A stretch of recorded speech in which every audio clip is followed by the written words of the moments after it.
تو وہ ایسا ہی بے باک اور نڈر ہو جاتا ہے. پھر اس کا اٹھا ہوا سر رہتا ہے, وہ سجدے میں جاتا ہے اللہ کی بارگاہ میں تو عاجزی اور انکساری کے ساتھ, تو دنیا کو ایک وقار اور شان سے ملتا ہے. اب علامتیں کیا ہیں, قرآن مجید نے کیا بتایا. ظاہری ہم نے محبت کی اور ایمان کی علامتوں پر بات کی. اب ایک خاص جو ہم مومن کہتے ہیں ان کی نشانیاں اللہ رب العزت نے بیان فرمائی. سورہ آل عمران کی آیت نمبر 17 میں فرمایا الصابرین والصادقین والقانتین والمنفقین والمستغفرین بالاسحار. یہ 5 نشانیاں بتائیں. پہلی بات کی کہ صبر اور برداشت کا مادہ ان میں بہت زیادہ ہے. آپ غور کریں تو برداشت جس میں زیادہ ہوتی ہے اور اسی کا ظرف بڑا ہوتا ہے, وہی اللہ کے رازوں کا اور معرفت الہی کا امین ٹھہرتا ہے. تو اللہ رب العزت نے سب سے پہلے صبر کی بات کی کہ برداشت اپنی بڑھا لو. میرے پیارے بندوں کی یہ علامت ہے. دوسری نشانی بتائی وہ صادقین, سچ بولتے ہیں, حق گوئی ان کا شیوا ہے. آپ دیکھیں شیخ عبد القادر جیلانی رحمۃ اللہ علیہ پہلے سفر میں سچ بولتے ہیں اور کمال پر بھی آپ کے سچ ہی نظر آتا ہے. تو وہ حق گوئی ہے جو نہ خلیفہ وقت سے ڈرتے ہیں, نہ کسی کے منصب سے کوئی انہیں پرواہ نہیں ہے. تو یہ حق گوئی اور حق پر ڈٹ جانا, یہی تو انسان کو دنیا سے بے نیاز کر دیتا ہے. پھر اس کے بعد فرمایا والقانتین, عبادت گزاریاں, ان کی بندگی دیکھو. والذین یبیتون لربہم سجدا وقیاما, راتیں ان پر بھی گزرتی ہیں مگر اس عالم میں کہ کبھی وہ سجدہ ریزیوں میں ہیں, کبھی وہ حالت رکوع میں ہیں, کبھی حالت قیام میں ہیں. یہ ہے اللہ والوں کی, اہل ایمان کی علامتیں. پھر فرمایا والمنفقین, اپنے پاس تو کچھ رکھتے ہی نہیں, سارا کچھ اللہ کی راہ میں لگا دیتے ہیں, مخلوق خدا پر لگا دیتے ہیں. تو جنہیں دنیا کی پرواہ نہیں رہی, جن کے دل سے طلب دنیا نکل گئی, انہیں کوئی مال جمع کرنے کی فکر ہی نہیں رہی, وہ اس سے بے نیاز ہو گئے اس سے. تو اللہ رب العزت نے ان کی نشانی بتائی. پھر فرمایا کہ یہ 4 علامتیں بھی پائی جاتی ہیں, اس کے باوجود والمستغفرین بالاسحار, رات کا آخری پہر آتا ہے تو میری بارگاہ میں پیکر ندامت بن کر آتے ہیں, پھر مانگتے ہیں اللہ سے کہ اے اللہ معاف فرما دے, بخشش فرما دے, ہماری مغفرت فرما دے. وہ لوگ جنہوں نے کوئی گناہ ہی نہیں کیا, جو سارا دن اسی عالم میں گزر گیا اللہ کی اطاعت میں, تبلیغ اسلام میں, تبلیغ دین میں, اور اس کے بعد جب رات کا آخری پہر وہ اللہ کی رحمت آوازیں دیتی ہے کوئی مغفرت طلب کرنے والا, ہے کوئی ہم سے مانگنے والا جنہیں عطا. یہ اہل ایمان ہے, اہل محبت ہے, جو رات کے اس پہر جاگ رہے ہوتے ہیں, اللہ کی بارگاہ میں سجدہ ریزیاں کرتے ہیں, روتے ہیں, گڑ گڑاتے ہیں. اور وہ ابو محمد عبداللہ خادم بیان کرتے ہیں حضور غوث اعظم کے کہ 40 برس تک آپ عشاء کی وضو سے فجر پڑھتے رہے, اور رات کو تقسیم کیا ہوا ہے کہ ایک حصے میں عبادت, ایک حصے میں ذکر, ایک حصے میں ختم قرآن. اور فرماتے ہیں کہ صبح پھر اتنا نور ہوتا تھا چہرے پر کہ دیکھا نہ جاتا تھا. تو جو تہجد کے وقت میں اس رات کے آخری پہر میں اٹھتے ہیں, وہ ایسا نور ان کے دلوں میں داخل ہو جاتا ہے کہ وہ دن بھر وہ نور انہیں گناہوں سے محفوظ رکھتا ہے, خطاؤں سے محفوظ رکھتا ہے. پھر وہ اطاعت اور بندگی میں ہر لمحہ گزارتے ہیں. پھر بے شمار اور دیگر بھی آیات ہیں جن میں اللہ رب العزت نے کہیں انہیں ذاکرین کہا, کہیں انہیں محسنین کہا, کہیں متوکلین کہا, کہ یہ سب علامتیں ہیں. وہ عدل سے بھی آگے بڑھ کر دوسروں پر احسان کر رہے ہوتے ہیں. محسنین کہتے ہیں احسان کرنے والوں کو. اور پھر فرمایا کہ ذاکرین ذکر میں رہتے ہیں ہر وقت, وہ یاد سے غافل نہیں ہوتے. کہیں فرمایا متوکلین, بھروسہ ان کا کمال کا ہے, یقین ان کا کمال کا ہے. جس سے کیا ہوتا ہے, جب اقرار بھی ہے زبان پر اور دل میں یقین بھی ہے, تو اس سے باطن کا ان کا تزکیہ ہوتا چلا جاتا ہے, جس میں احسان کی کیفیت ہم کہتے ہیں, جو جبریل امین نے کہی تھی کہ انتا, نبی کریم علیہ السلام نے جواب دیا تھا کہ انتا عبد اللہ کا انک تراہ, کہ تو اللہ کی عبادت ایسے کرے کہ جیسے تو اللہ کو دیکھتا ہے. تو وہ کیفیت جو احسان کی ہے وہ ان پر جب وارد رہتی ہے, تو پھر وہ کوئی لمحہ ایسا نہیں آتا کہ جس میں ان سے نافرمانی ہو یا غلطی ہو. یا اللہ, اللہ تعالیٰ ہمیں بھی ایسا ہی بنا دے آمین. کہ ہم ایمان کو حاصل کرنے کی کوشش کریں, اور اسی کوشش, اسی تگ و دو میں رہیں, اور اپنی اولاد کو بھی اسی جانب لگائیں. اس لیے کہ پتہ نہیں, میں بہت ساری چیزوں میں ناظرین جب میں دیکھ رہی ہوتی ہوں, سن رہی ہوتی ہوں, تو اپنی طور پر بھی اپنی غلطیاں بھی دیکھ رہی ہوتی ہوں اور ان پر بھی اللہ سے نادم ہو رہی ہوتی ہوں. لیکن جو اپنے ارد گرد اپنے بچوں کی, اپنے بڑوں کی, اپنے ان لوگوں کی زندگیوں میں جو چیزیں دیکھ رہی ہوتی ہوں, تو اس پر بھی اللہ سے دعا کر رہی ہوتی ہوں کہ اللہ تعالیٰ ہمیں سیدھا راستہ دکھا دے, وہ راستہ دکھا دے جو صرف تیری جانب جاتا ہو, تو اللہ تعالیٰ آپ سب کو اس پر استقامت سے چلائے. میرے ساتھ موجود ہے آمنہ. میں آمنہ آپ کی طرف آؤں گی. احادیث کریمہ ہمارے لیے بہترین رہنمائی کا ذریعہ ہے. میں چاہوں گی کہ آپ مومن کے فضائل اس حوالے سے ہمیں دیں. بسم اللہ الرحمن الرحیم. مومن کے فضائل کے حوالے سے ابھی جیسے کلام اللہ کے تحت ہم نے خوشخبریاں سنی, ان کی علامات سنی. آقا علیہ الصلوۃ والسلام کی حدیث مبارکہ ہے کہ جب اللہ رب العزت نے جنت عدن بنائی تو اس میں اپنے حکم کے مطابق درخت اگائے اور درختوں کو حکم دیا کہ تم کلام کرو. تو ان درختوں نے کیا کلام کیا؟ قد افلح المؤمنون, کہ بے شک مومنین کامیاب ہو گئے ہیں. تو یہ جنت عدن میں ذکر کیا جا رہا ہے مومنین کا کہ جو ایمان والے ہیں, جو صاحب ایمان ہیں, جو اللہ اور اس کے رسول صلی اللہ علیہ وآلہ وسلم سے ایمان رکھتے ہیں, جن کا ہر وقت حضوری میں گزرتا ہے, وہ کامیاب ہو گئے ہیں. سورہ بینہ کی آیہ مبارکہ کے مفہوم کے مطابق ہے کہ ان الذین آمنوا وعملوا الصالحات اولئک هم خیر البریہ, کہ جو لوگ ایمان لائے اور اچھے کام کیے تو وہ تمام مخلوق سے بہتر ہیں. یہاں آقا علیہ الصلوۃ والسلام نے ارشاد فرمایا صحابہ اکرام سے, حضرت ابو ہریرہ رضی اللہ تعالیٰ عنہ کی روایت ہے کہ نبی کریم صلی اللہ علیہ وآلہ وسلم فرماتے ہیں کہ اللہ رب العزت کی بارگاہ میں فرشتوں کا مقام و مرتبہ کیا ہے؟ تو صحابہ اکرام نے عرض کی یا رسول اللہ, اللہ اور اس کے رسول صلی اللہ علیہ وآلہ وسلم ہی بہتر جانتے. تو حضور علیہ الصلوۃ والسلام نے مزید آگے ارشاد فرمایا اللہ کی بارگاہ میں اس کے ملائکہ کا جو مقام و مرتبہ ہے اس سے بھی زیادہ کسی کا مقام و مرتبہ بتاؤں؟ صحابہ اکرام نے عرض کی یا رسول اللہ وہ کون ہے؟ فرمایا وہ بندہ مومن ہے کہ جب اس کے اعمال روزہ محشر میں تولے جا رہے ہوں گے تو اس کا مقام و مرتبہ دیکھنے والا ہوگا کہ فرشتوں سے بھی افضلیت حاصل کر لے گا, محبت میں, ایمان الہی کی وجہ سے, اللہ رب العزت کی بارگاہ میں حضوری کی وجہ سے, اور آقا علیہ الصلوۃ والسلام کی محبت کی وجہ سے. پھر دیگر اعمال کے اعتبار سے جب ہمیں بتایا جاتا ہے تو یہ ذکر ہوتا ہے کہ بروز حشر کچھ لوگ ایسے ہوں گے کہ جن کے چہرے بہت نورانی ہوں گے اور وہ موتیوں کے منبر پر بیٹھے ہوئے کیا ہوں گے. بات ہے, سبحان دیگر لوگ اللہ, دیکھ کر ان کو سبحان رشک اللہ. کر رہے ہوں گے کہ آیا یہ کون ہے. تو اللہ رب العزت نے آقا علیہ الصلوۃ والسلام کے ذریعے ہمیں یہ تعلیم دی. حضور نے فرمایا کہ یہ وہ لوگ ہوں گے جو الگ الگ قبیلوں کے رہنے والے ہوں گے لیکن آپس میں ایک دوسرے سے اللہ کی خاطر محبت کرتے ہوں گے اور اللہ کو یاد کرنے کے لیے, اللہ کا ذکر کرنے کے لیے ایک ساتھ بیٹھ جاتے ہوں گے. یہ مومنین ہیں اور ان کے لیے یہ اعزاز اس وجہ سے ہے کہ یہ کامل ایمان والے ہیں اور اللہ کی یاد میں ہمہ وقت رہا کرتے ہیں. کیا بات ہے, کیا بات ہے. ناظرین, گفتگو کا سلسلہ جاری ہے. بہت خوبصورت گفتگو اہل ایمان کی شان, مومن کی فضیلت بیان ہو رہی ہے. ضرور قرآن حدیث مبارکہ سلسلہ جاری و ساری رہے گا. میری پہچان میں آپ رہیے گا ہمارے ساتھ. ایک مختصر سے وقفہ ہے, انشاءاللہ ملتے ہیں اس کے بعد. ہیں آپ کو ایک بار پھر خوش آمدید. اور یقیناً ہم بہت ساری باتیں اس وقت کر رہے ہیں ایک دوسرے کے ساتھ اور بہت ایک خوبصورت سلسلہ جاری و ساری ہے. ہم بات کر رہے ہیں کہ کس طرح سے اللہ تبارک و تعالیٰ سے محبت کرنی چاہیے, یعنی وہ درجہ کیا ہونا چاہیے ایک مومن کا. میں چاہوں گی اس حوالے سے ضرور گفتگو ہو.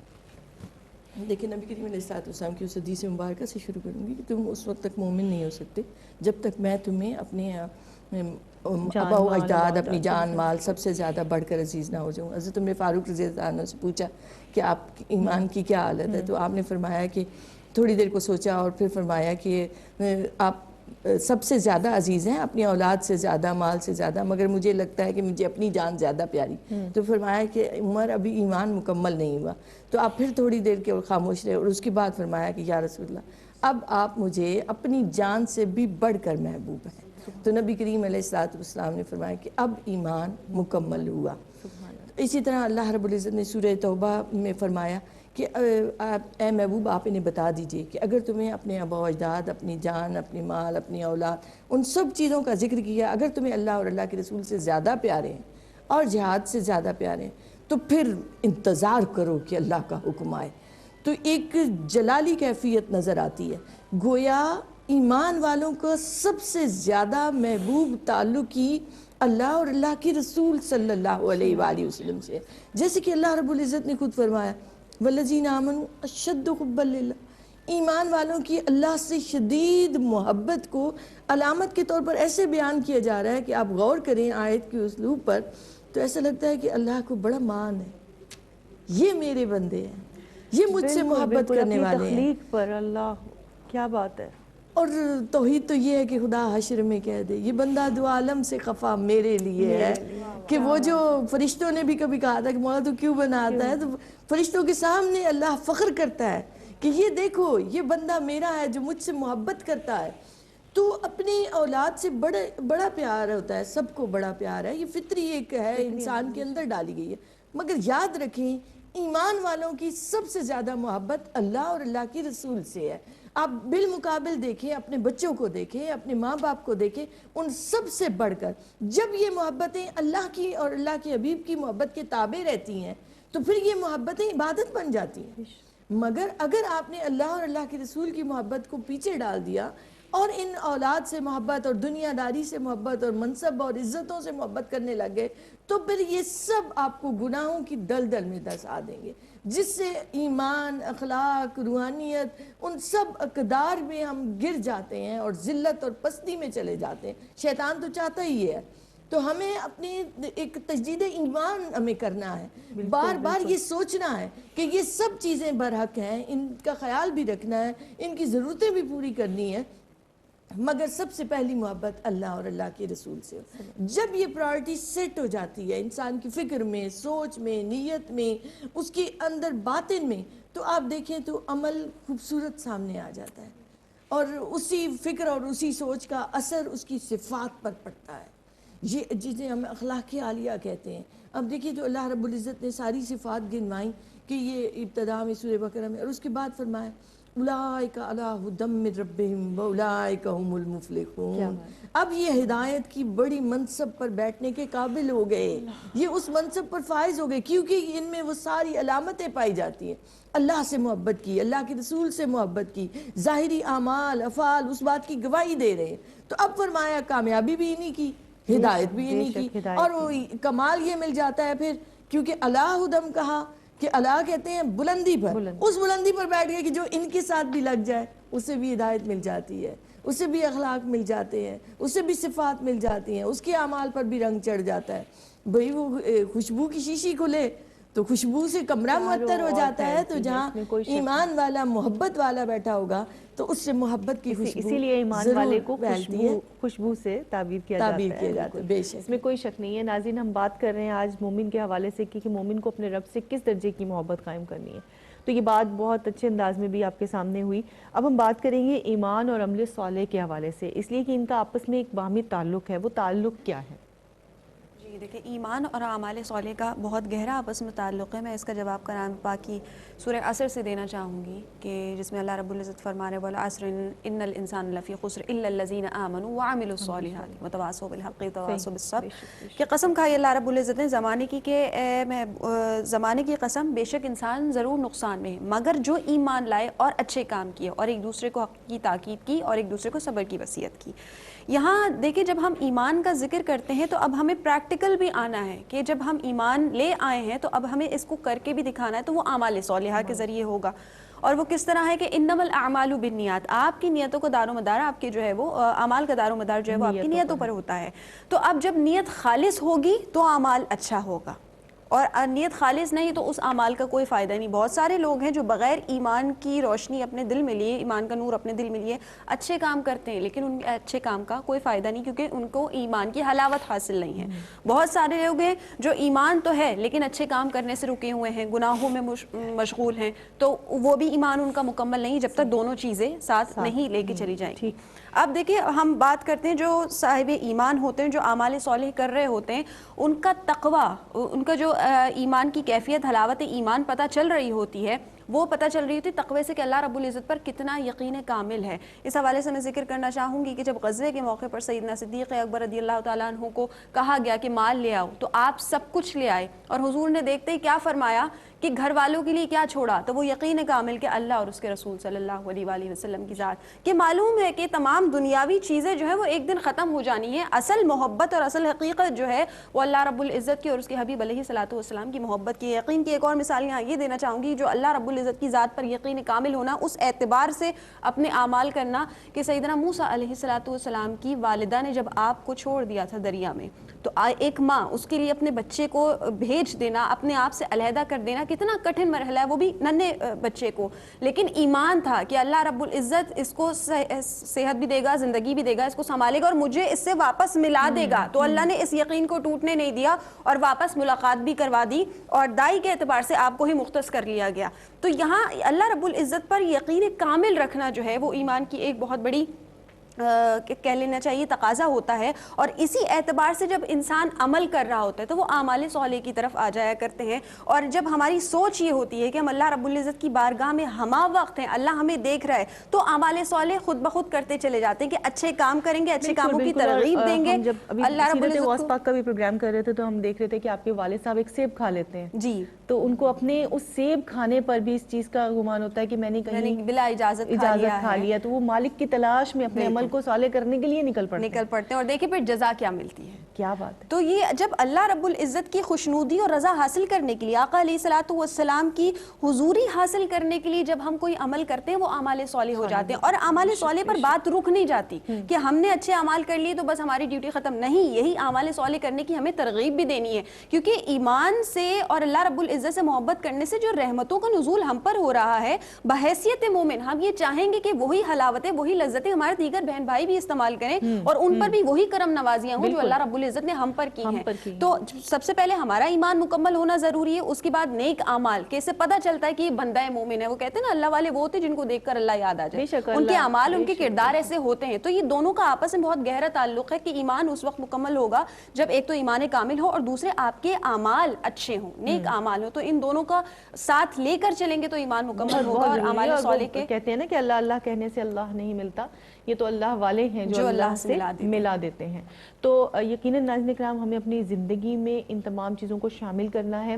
سب سے بڑھ کر میں ہمیشہ یہ کہتی ہوں کہ جب بھی ممکن ہو دن کا ایک حصہ مختص کریں اور اس میں اپنی اسلاف کی زندگی کو پڑھنا شروع کریں، تاریخ اسلام پڑھنا شروع کریں، اللہ تبارک و تعالیٰ کا دیا ہوا انعام پڑھنا شروع کریں، اس کی تفسیر کو جاننے کی کوشش کریں اور آقا کریم حضرت محمد مصطفیٰ صلی اللہ علیہ وآلہ وسلم کی سیرت مبارکہ کو پڑھنے کی کوشش کریں. اس لیے کہ یہ وہ تمام لوازمات ہیں کہ جب ایک انسان ایک مسلمان کی زندگی میں شامل ہو جائیں تو وہ ایک خوبصورت انسان بن کے سامنے آتا ہے، ایک مومن بن کر سامنے آتا ہے.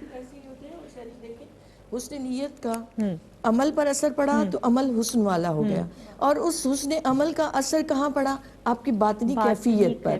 حال بدل گیا آپ کا، آپ کی کیفیت بدل گئی، آپ کو لذت اور حلاوت ملنی شروع ہو گئی. اور اگر نیت میں حسن نہ تھا تو آپ اس حلاوت سے محروم ہو جاتے ہیں.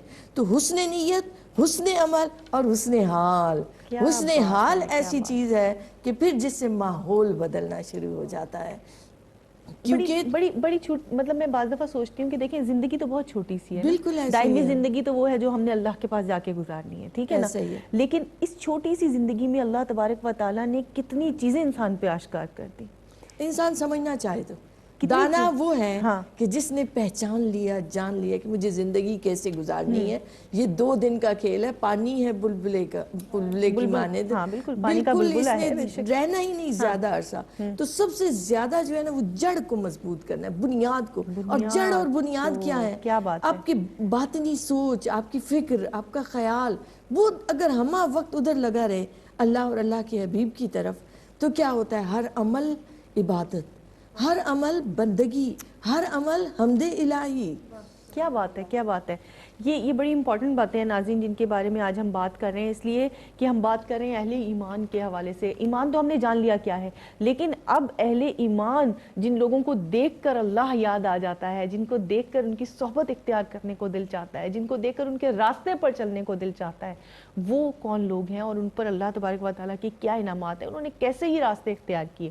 تو ناظرین پروگرام جاری و ساری ہے، ہمارے ساتھ رہے گا. پروگرام میری پہچان میں کہتے ہیں آپ کو ایک بار پھر خوش آمدید. آج پروگرام کا بہت خوبصورت حصہ جاری و ساری ہے اور یقین کریں یہ باتیں سن کے انسان کا ایمان تازہ ہو رہا ہوتا ہے. جب ایمان تازہ ہو رہا ہوتا ہے تو کیا ہوتا ہے؟ غذا مل رہی ہوتی ہے. اور اس وقت ہم اسی پروسیس سے ہیں کہ جب ہمیں دنیاوی کھانے پینے کی طلب نہیں ہو رہی، کیونکہ یہ وہ غذا ہے جس سے انسان کی روح سیراب ہوتی ہے، اور جب روح سیراب ہوتی ہے، طاقتور تنومند ہوتی ہے، تو پھر انسان جسمانی طاقت بھی حاصل کر لیتا ہے. میں آپ کی طرف آؤں گی کیونکہ ہم بات کر رہے ہیں ایمان کے حوالے سے، ٹھیک ہے. اب جب ایمان کی اتنی ساری گفتگو ہو رہی ہے تو تھوڑا سا حفاظت ایمان کے حوالے سے بھی ہم بات کر لیں، کیونکہ دیکھو وہ بہت لازم ہے. حفاظت، اب چونکہ جب ہم اس صاحب ایمان ہو گئے، اللہ رب العزت پر ایمان لیا ہے، نیک اعمال بھی کرنے لگے جس طرح کا ذکر ہو رہا تھا، اب دنیا میں رہنا بہت زیادہ مشکل ہو جاتا ہے. کیوں؟ کیونکہ شیطان بہکانا شروع کر دیتا ہے اور وہ وسوسے ڈالنا شروع کر دیتا ہے دل و دماغ میں. آپ کسی طرح اس کی کوشش یہ ہوتی ہے کہ آپ کے ایمان میں کمزوری پیدا ہو جائے. اور یہ بہت سارے مراحل آتے ہیں کہ جب ہم بیمار ہو گئے تو ہم یہ سوچنا شروع کر دیتے ہیں کہ نا ہمارے ساتھ ہی ساری مشکل ہونی ہے, ساری پریشانی آنی ہے. یہ سوچنا بھی کہ اللہ نے مجھے ہی مشکل میں ڈالے معاذ اللہ, یہ سوچنا بھی آپ کے ایمان کو کمزور کر دیتا ہے. تو اس سے بھی آپ کو اپنے ایمان کو محفوظ رکھنا ہے کہ جو مشکل آئی ہے اللہ رب العزت اس مشکل سے بڑا ہے اور اس سے مجھے نکالنے پر قادر ہے. اللہ رب العزت کی ذات پر یقین رکھنا, کیونکہ دیکھیں سب سے زیادہ مشکلات جوانی میں آتی ہیں, شیطان اس وقت سب سے زیادہ بہکا رہا ہوتا ہے.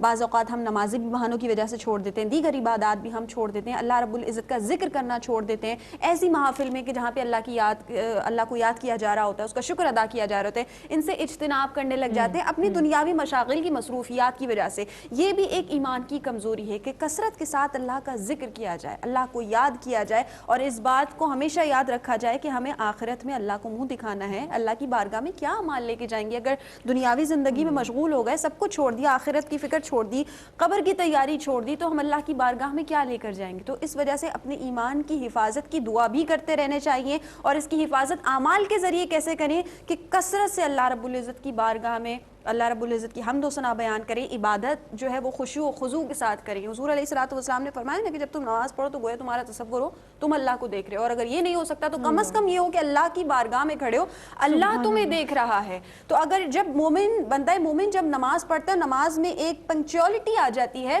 تو نماز کے باہر بھی یہی کیفیت ہوتی ہے کہ میں اللہ کی بارگاہ میں ہوں, اللہ مجھے دیکھ رہا ہے. اور جب اس سوچ کے ساتھ ہم کوئی بھی عمل کریں گے تو یقیناً پھر ہم گناہوں کی طرف جانے سے, بری صحبتوں میں جانے سے بچ جائیں گے, کیونکہ ہمیں معلوم ہے یہ جو کام میں کرنے جا رہی ہوں یا جا رہا ہوں, اس سے میرا رب راضی ہوگا یا ناراض ہوگا. یہ فیصلہ ہم کر لیں گے کہ اگر وہ راضی ہوگا تو یقیناً پھر ہم اعمال صالح ہی کرتے رہیں گے اور برے کاموں سے اپنے آپ کو بچا کر رکھیں گے. اور اگر یہ فکر ختم ہو گئی کہ مطلب موت کی فکر, جس طرح عرف عام میں ہم کہتے ہیں کہ آج ہم بھولے بیٹھے ہیں کہ ہمیں مرنا بھی ہے اور ہمیں حساب بھی دینا ہے, اگر یہ فکر ختم ہو گئی تو ایمان کمزور ہو جائے گا. تو اس لیے ایمان کی مضبوطی کے لیے سب سے پہلے اپنے لیے دعا کیجیے کہ اللہ رب العزت ہمیں ایمان کی سلامتی کے ساتھ ہمارا خاتمہ بالخیر کرے. یہ آخری وقت میں خاص طور پہ جب ہمارا نزا کا عالم ہوتا ہے, اس وقت اسی لیے شریعت مطہرہ کہتی ہے کہ جب نزا کسی پر طاری ہو جائے تو اس کے سامنے کلمہ طیبہ تو آپ پڑھیں, لیکن یہ نہ کہیں کہ تم بھی پڑھو, کیونکہ اس وقت ہمیں نہیں معلوم وہ کس تکلیف سے گزر رہا ہے. ہو سکتا ہے تکلیف کی وجہ سے ذہن کام کرنا چھوڑ دیتا ہے, وہ کوئی ایسے کلمات کہہ دے کہ ایمان خراب ہو جائے. تو صرف اس کے سامنے ورد کرتے رہیں کہ کم از کم زبان ساتھ نہیں دے رہی تو وہ دل سے تو اقرار کر لے. تو یہ ایسے نازک مواقع ہوتے ہیں کہ جہاں پہ ایمان ضائع ہونے کا خطرہ ہوتا ہے, اس لیے بارہا دعا کرتے رہنے چاہیے کہ اللہ رب العزت ہمارے ایمان کی حفاظت فرمائے, خاتمہ بالخیر. بالکل. مجھے اپنے بچپن کا ایک وہ یاد آ رہا ہے سلسلہ, اس لیے کہ ہماری دادی اللہ تعالیٰ ان کو غریق رحمت کرے, وہ جب ہمیں سکھاتی تھیں تو وہ بتایا کرتی تھیں جب ہم نماز کے لیے کسی چیز کا ارادہ کرتے تھے, سستی ہوتی تھی نا, تو انہوں نے کیا کرنا, انہوں نے کہنا دیکھو اللہ تعالیٰ نے تمہارے ساتھ نا نیکی کے فرشتے لگائے ہوئے ہیں, اب وہ منتظر ہیں کہ تم نے یہ کام کرنا ہے, وہ کھڑے ہوئے ہیں تمہارے انتظار میں, تم اٹھو گی یہ کام کرو گی وہ فرشتے تمہارے ساتھ آ جائیں گے, اور تم نہیں آؤ گی نا تو اللہ تعالیٰ ان کو واپس بلا لے گا اور پھر تمہارے ساتھ برائی والے لوگ آ جائیں گے, تو پھر تم برے کاموں میں لگ جاؤ گی. تو وہ اس طرح سے ہمیں تربیت ہماری کیا کرتی تھی کہ اٹھو تمہارے ساتھ فرشتے لگ جائیں گے. تو آج مجھے لگتا ہے کہ ہمارے یہاں تھوڑا سا اس چیز کا بھی فقدان ہے کہ ماں باپ اور بڑے بزرگ جو ہیں بچوں کو اس طرف سے بھی تھوڑا سا مطلب نہیں سمجھا رہے, کیونکہ دنیا داری شاید اس سٹیج پہ چلی گئی ہے. تو تھوڑا سا اس طرف بھی میرے خیال میں توجہ ہونی چاہیے تاکہ بچوں میں جو ہے عمل صالح کرنے کی ایک ترغیب پیدا ہو. بچپن میں اگر مجھے ذکر وقت دیا جائے تو میں ایک بات ذکر کرنا چاہوں گی کہ بچپن میں ہمارے مطلب یہ سکھایا جاتا تھا بچوں کو کہ جب اندھیرا ہو جائے, لائٹ چلی جائے, فوراً کلمہ طیبہ پڑھو, ٹھیک ہے, یا جیسے ہی اذان کی آواز ہے کلمہ طیبہ پڑھ کے پھر اذان کے کلمات. اس کی وجہ کیا ہے, کبھی ہم نے سوچا کہ اندھیرا ہو جائے, لائٹ چلی جائے تو ہم نے کلمہ پڑھنا ہوتا ہے؟ اس کی سوچ یہ ہوتی ہے مومنین کی کہ جب انسان اپنی قبر میں جائے گا اور جب قبر ڈھک دی جائے گی تو اندھیرا ہوگا. اب یہ دنیاوی عادت پختہ ہے نا آپ کی کہ جیسے ہی اندھیرا ہوا آپ نے کلمہ پڑھا, قبر میں بھی آپ نے پڑھ دیا تو سارے معاملے ختم. سبحان اللہ. دیکھو یہ کتنی چھوٹی چھوٹی باتیں کو دیکھتے ہیں تو ہمیں پتہ چلتا ہے کہ ہمارے بزرگ ہماری کس طرح تربیت کر رہے تھے. تو یہ سب چیزیں ناظرین بہت کام آتی ہیں, اس لیے کہ ایمان کو کمزور جو چیزیں بنا رہی ہوتی ہیں، آج ہم دیکھتے ہیں کہ ہمارے بچے اس طرف تیزی سے راغب ہو رہے ہیں. تو ہمیں اس سے بچانا ہے. یہ بڑوں کی ذمہ داری ہے کہ وہ کس طرح سے بچوں کی تربیت کرتے ہیں. ہم بات کریں گے کلمات، بھی بات ہو رہی ہے کہ کلمات بھی مختلف ادا کیے جاتے ہیں. تو کلمات ایمان اور حقیقت ایمان، اس کے درمیان جو ڈفرنس ہے یا ان کی کیا مناسبت ہے، میں چاہوں گی اس حوالے سے ضرور بتائیں. دیکھیں کلمات تو جیسے ہم نے کہا کہ لا الہ الا اللہ محمد رسول اللہ سے آپ ایک دائرے میں داخل ہو گئے جو ایمان کا دائرہ ہے، پاکیزگی کا دائرہ ہے، نور کا دائرہ ہے. اب حقیقت ایمان کیا ہے؟ اب میں 2-3 احادیث سے اس کو وضاحت کرنا چاہوں گی کہ ایک مرتبہ ایک صحابی حضرت حنظلہ رضی اللہ عنہ، تو وہ ایک رونے لگ گئے، ایک کیفیت آئی ان پر اور بار بار کہہ رہے ہیں کہ حنظلہ منافق ہو گیا، حنظلہ منافق ہو گیا. پوچھا گیا کہ کیسے منافق کیسے ہو گیا؟ تو وہ فرماتے ہیں کہ جب میں نبی کریم علیہ السلام کے پاس بیٹھا ہوتا ہوں تو ایک کیفیت ہوتی ہے، تو جب میں یہاں سے اٹھ کر چلا جاتا ہوں تو وہ کیفیت رہتی نہیں ہے. تو نبی کریم علیہ السلام نے فرمایا کہ اگر وہ کیفیت تم لوگوں کی مستقل رہے تو تمہیں فرشتے آ کے تم سے مصافحہ کرنے لگے. سبحان اللہ. تو وہ کیفیت اسی طرح سے جگنوں کی طرح چمکتی ہے، آتی ہے اور چلی جاتی ہے. اسی طرح ایک مرتبہ آپ صلی اللہ علیہ وآلہ وسلم نے حضرت حارث سے پوچھا کہ اے حارث کس عالم میں تم نے صبح کی؟ تو انہوں نے عرض کیا کہ یا رسول اللہ صلی اللہ علیہ وآلہ وسلم میں نے اس عالم میں صبح کی کہ میں فرشتوں کو دیکھتا ہوں، جنت اور دوزخ کو دیکھتا ہوں کھلی آنکھوں سے جیسے. تو آپ نے فرمایا کہ تم نے سچ کہا، تو تمہارے ایمان کی حقیقت کیا ہے؟ تو انہوں نے فرمایا کہ میں نے دن روزے سے رکھا اور رات اللہ کی عبادت کی اور ہر لمحے اس کی اطاعت اور بندگی میں رہا. تو نبی کریم علیہ السلام نے فرمایا اس پر قائم رہو. اب دیکھیں تو حضرت انس رضی اللہ عنہ سے ایک دفعہ آپ صلی اللہ علیہ وسلم نے فرمایا کہ انس تم صبح اس عالم میں کرو کہ تمہارے دل میں کسی کے لیے میل بھی نہ ہو. تو یہ جو خیر خواہی کا جذبہ ہے مومن کے اندر وہ اتنا اہم ہے کہ آپ کے اندر ذرا سی میل بھی آ گئی کسی کے لیے. اب میل کیا ہوتی ہے؟ جو نظر نہیں آ رہی ہوتی، جو نظر. اچھا یہ پھر وہ رات والا عمل جیسے ہمیں بتایا گیا کہ رات کو جب سو سب کو معاف کر کے سو. بالکل ایگزیکٹلی. اب دیکھیں اس کی اتنی زیادہ اہمیت ہے کہ آپ کسی کے بارے میں بدگمانی نہ رکھیں، کسی سے کینہ نہ رکھیں، بغض نہ رکھیں، نفرت نہ رکھیں اور کسی کے لیے برا سوچنا نہیں ہے. تو کس عالم میں صبح کی؟ اس عالم میں کہ تمہارے دل میں ذرا سی میل بھی نہ ہو.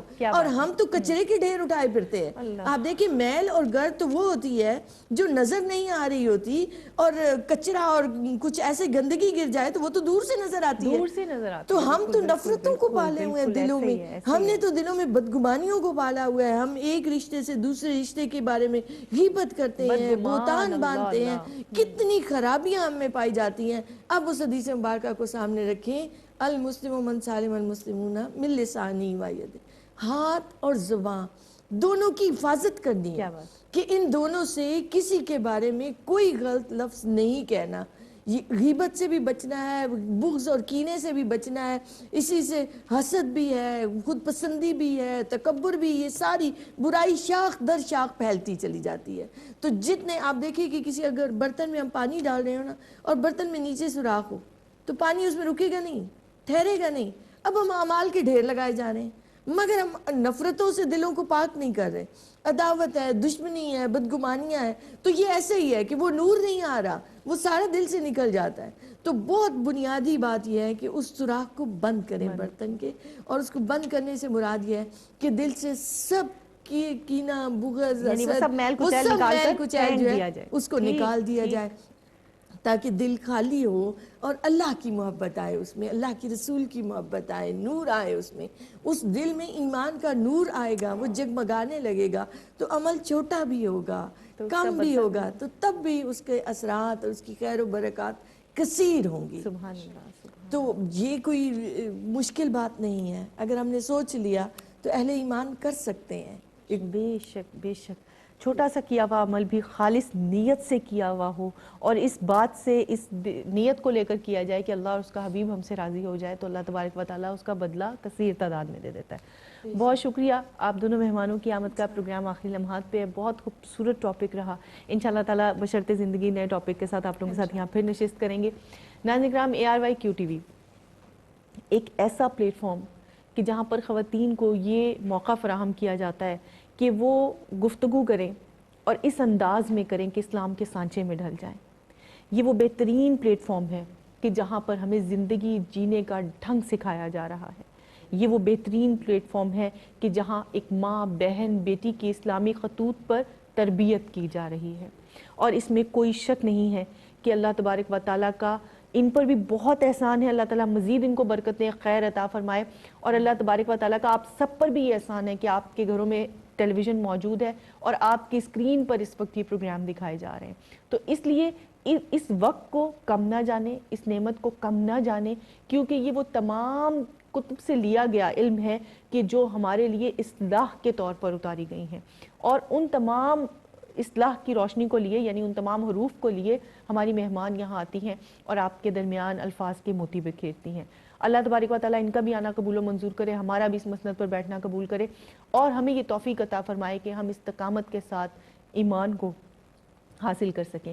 اس لیے کہ جس نے ایمان حاصل کر لیا اس نے ہر چیز کو پا لیا. اللہ تبارک و تعالیٰ کی طرف سے دیا گیا ایمان یعنی ان تمام چیزوں کی حفاظت بہت لازم ہے کہ اللہ اور اس کے رسول پر ایمان لانا، اس کی دی گئی تمام کتب پر ایمان لانا، قرآن حکیم پر ایمان لانا، تمام فرشتوں پر، ملائک پر ایمان لانا، اور آخرت پر، تقدیر پر ایمان لانا. یہ تمام چیزیں جب آپ کی زندگی میں شامل ہو جائیں گی، جب تقدیر پر ایمان لائیں گے تو پھر بہت ساری چیزیں اور بھی سامنے آ جائیں گی. اس لیے کہ اللہ تبارک و تعالیٰ کا اپنے بندوں پر بہت انعام ہے. یہ یاد رکھیں کہ وہاں سے خیر آتا ہے انسان کے لیے، اور وہی بھلائی کا دروازہ ہے، وہی فلاح کا دروازہ ہے. تو وہاں سے ہی آپ کو ہر چیز ملنے والی ہے. اللہ تبارک و تعالیٰ کے حضور حاضر ہو جائیں، اور صرف اس شعر پر اختتام کروں گی کہ وہ ایک سجدہ جسے تو گرا سمجھتا ہے، ہزار سجدوں سے دیتا ہے آدمی کو نجات. پروگرام میں کسی بھی قسم کی غلطی پر معافی کی طلبگار ہوں. اپنی میزبان سرش کو دیجیے گا اجازت. فی امان اللہ. السلام علیکم ورحمۃ اللہ وبرکاتہ.